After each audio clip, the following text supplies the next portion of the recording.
गोविंद भगवान की, बोलिए राधा रानी सरकार की। आइए ताली बजाते हुए सभी लोग बोलेंगे भजन, उसके बाद कथा में प्रवेश करेंगे। सभी लोग बोलेंगे बड़े भाव से।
और ये 100 रुपए राजेंद्र राजू मोहनपुरा से, 100 रुपए रिंकू यादव मोहनपुरा से, और ये 51 रुपए अखिलेश यादव BTC ग्राम मोहनपुरा से, और 51 रुपए रामोतार यादव ग्राम मोहनपुरा से, और ये 51 रुपए राम कुमार यादव ग्राम मोहनपुरा से इनकी तरफ से आए। आइए देखते हैं दोस्तों।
उग्रसेन का भेष बनाया और पवन रेखा के पास में आया।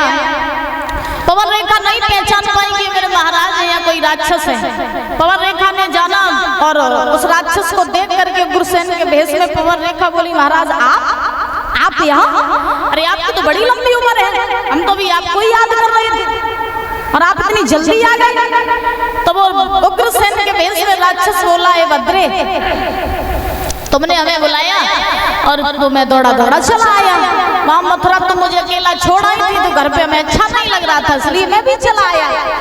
पवन रेखा बोली, कोई बात नहीं महाराज, आ ही गए हो तो देखो ना ये बाग कितना सुंदर है, चलो मिलकर के इस बाग की सुंदरता का आनंद उठाते हैं। तो पवन रेखा उस राक्षस के साथ में दादा उस बाग में घूमने लगी और जब बाग में घूमने लगी तो महाराज मौका पाए के जब कछुआदी दूर आगे बढ़ी, संग की जो सखियां रहे वे पवन रेखा से बिछड़ गई। अब वो राक्षस पवन रेखा महाराज दोयबा बाग में बचे। सुबह राक्षस ने मौका पा करके महाराज आज पवन रेखा के साथ में छल कर दिया और जब पवन रेखा के साथ में महाराज छल किया उस राक्षस ने, तो याद रखो पवन रेखा बहुत बड़ी पतिव्रता थी महाराज। पतिव्रता नारी वो होती है जो स्वप्न में भी कभी किसी पराई पुरुष का स्मरण न करे। और पहले की नारियां पतिव्रता हुआ करती थी जो अपने पति को छोड़ के महाराज काऊ को ध्यानों नहीं करती थी, विचारों नहीं लाती करती थी। आजकल की तो महाराज विचार की तो छोड़े चली जाती दूसरे के साथ। हाँ, तो आज महाराज पवन रेखा इतनी बड़ी पतिव्रता थी।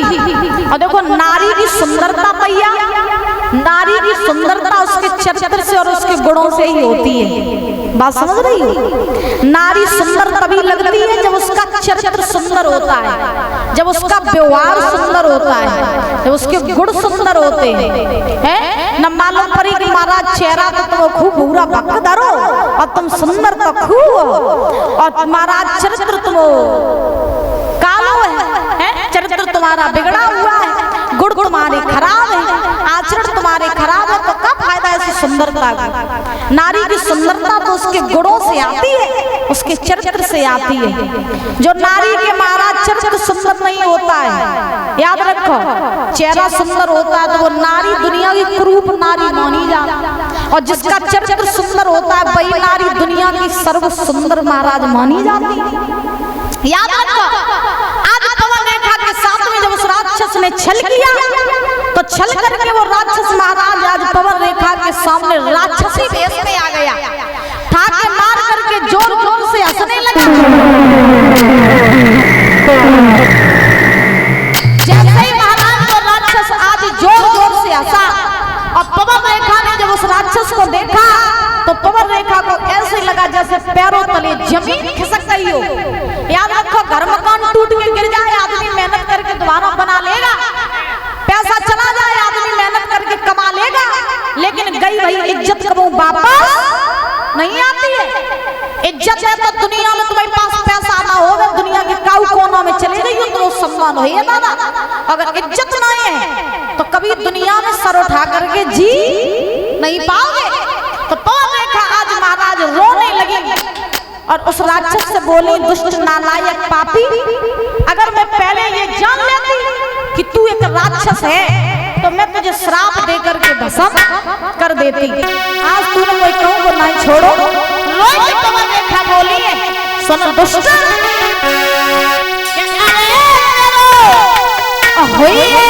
सत्यानाश अधर्मी धर्म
तो मैं तुझे श्राप दे के भस्म कर देती, तूने मुझे कहीं का नहीं छोड़ा। अब मैं अपने पति के पास जाऊंगी, क्या मुंह लेके जाऊंगी? वो राक्षस बोला, देखो पवन रेखा, अब जो हुआ उसे कोई बिगाड़ तो नहीं सकता है, लेकिन मैंने तुम्हें स्पर्श किया, मेरे इसी स्पर्श से तुम गर्भ धारण करोगी और तुम्हारे गर्भ से जो बालक जन्म लेगा वो बालक हमारे जैसा वीर योद्धा बलधारी होगा, पापी होगा, अत्याचारी होगा, संत महात्माओं को सताएगा, गायों की हत्या करेगा, तुम्हारे ऊपर अत्याचार करेगा। लेकिन एक खासियत होगी कि जब वो मारा जाएगा ना तो उसे मारने के लिए स्वयं भगवान को आना पड़ेगा। जो ये बात कही इतना कह के दादा वो राक्षस वहां से चला गया। पवन रेखा रोती रही, बिलखती रही और सोचती रही कि पति के पास में कैसे जाएं, क्या करें, क्योंकि ये कभी कहते हैं कि जो ठोकर से गिर जाता, कि जो ठोकर से गिर जाता और उसे कोई ना और कोई उठाता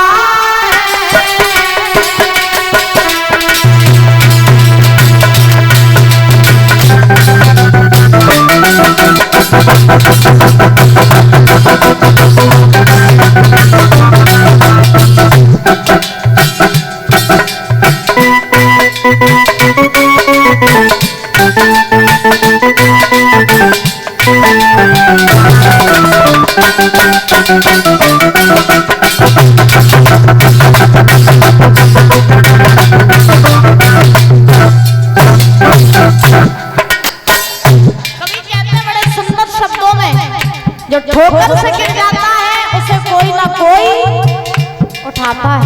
लेकिन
ठोकर से गिर जाता है उसे कोई ना कोई उठाता है, जो नजरों से गिर जाता है उसे कोई उठा नहीं पाता है।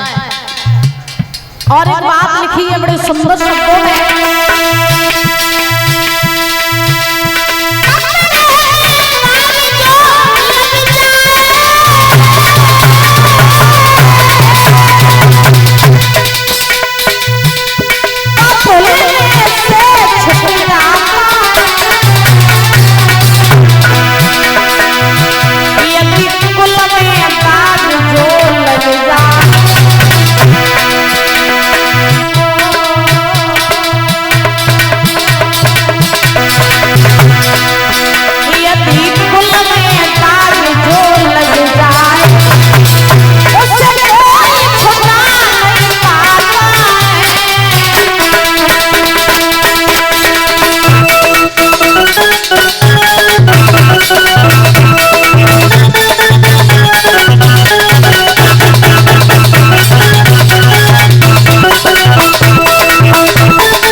तो मम्मी के समझ सही सही होता आ रही नहीं हैं? बोली भगवान की, चलो ताली बजा करके बधाई डाल लो हैं तो रिश्तेदारों के घर के हो।